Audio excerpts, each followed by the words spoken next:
kurikirana Valence Made in Rwanda TV ukora subscribe. Dukora modeli nyinshi zigiye zitandukanye, amaribaya meza, modeli zose wakwifuza iyo ari yo yose turayikora, kandi nkubwira ati si ibyo gusa turaboha modeli zose zigiye zitandukanye turazikora. Si ibyo gusa turanasirifira imyenda myinshi igiye itandukanye, dukora ibintu byinshi bijyanye n'ubudozi. Nkubwira ati kora subscribe, kandi niba bishaka gukoresha tugane turagukorera. Ni Valence Made in Rwanda TV, turabakunda. Ntibajye gukora subscribe.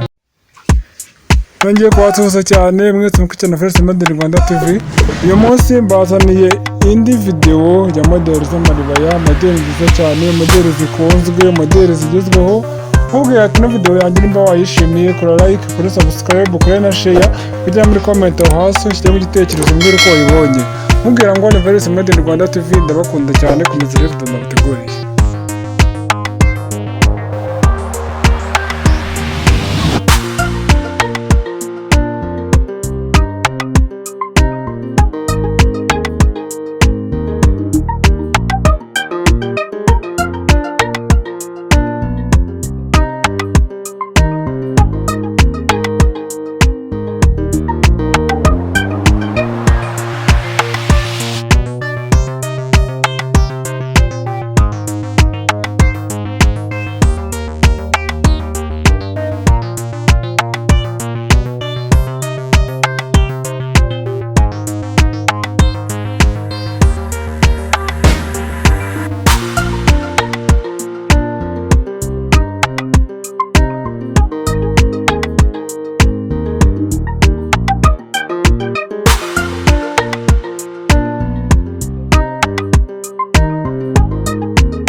nkubwira ngo komeza rero video naguteguriye, modeli ziracyaza imwe ku yindi, kandi video ni buri munsi nzamba video nkubwira ati kora like niba video wayishimiye, kandi batarakora subscribe wayikora, nkubwira kandi ngo byose turabyikorera.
wakoze cyane kunkurikirana, ndagushimiye. Reverse Made in Rwanda TV nkubwira ati ibyiza biracyaza. Na ejo umuzindi modeli nzabereka mbabwira ati namwe b'amasomo muri iki cyumweru tugiyemo ndabasohorera amasomo agiye atandukanye, mwitegure amasomo mashyashya maze mwige ibintu bitandukanye. Murakoze.